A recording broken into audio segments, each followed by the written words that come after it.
morning, and welcome back to Daily Dhamma, a letter to our children. Today is December 9th, and our reading is Okay for Me, Not for Thee.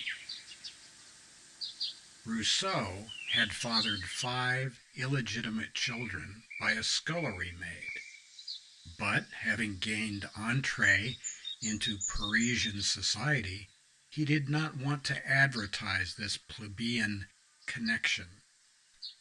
So he dumped all 5 little ads in a foundling home and then wrote a book on how to raise children.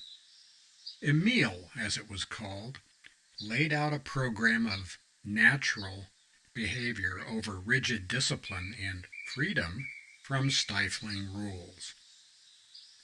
And that's Florence King from Stet, Damnit. Rousseau popularized public virtue and private vice, masquerading as authenticity, but postmodern culture raised it to an art form.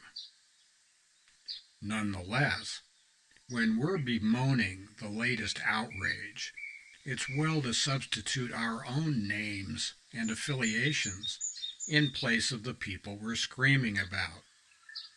If we're sure X is horrible when duck-billed schmoes do it, then it should be off limits for us too.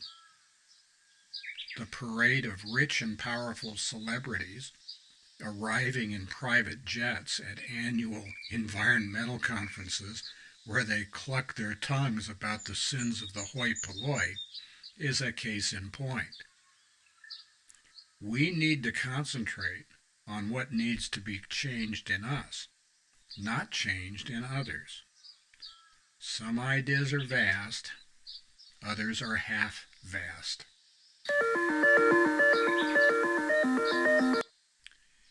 The gap between the anointed, the hoity-toity guys, the philosophes in France and the French Enlightenment that was the precursor to the very bloody and vile French Revolution, and all the other people who live in the country, has been around for a really long time. I'm sure we can go back further in history and find other examples, but let's just stick with Rousseau because it's such a hoot. This book, Emile, is still used parts of it are still used for training teachers. Like this guy would know anything at all about raising kids or teaching kids or anything else. It was his ideas that were largely responsible for the bloody murder during the French Revolution. We just passed the 231st anniversary of drownings in the French town of Nantes, started in November of 1793, November 16th, and lasted for several months. Thousands of Republicans, people who did not believe in the revolution, were rowed to the center of the river and drowned by a guy named Carrier. Now, when word of this got to the bigwigs in Paris, they thought, well, maybe he'd gone too far. Brought him back and executed him, and then went back and continued drowning people. So this divide between the anointed, who really know exactly what you need to have and who are convinced that you need to get it good and hard, is an old one.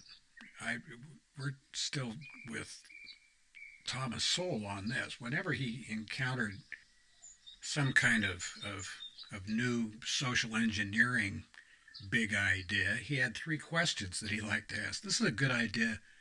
Compared to what? 2, at what cost? And 3, what evidence do you have? And this is really a problem. Elite group think is still group think. And we're seeing this all the way around the globe.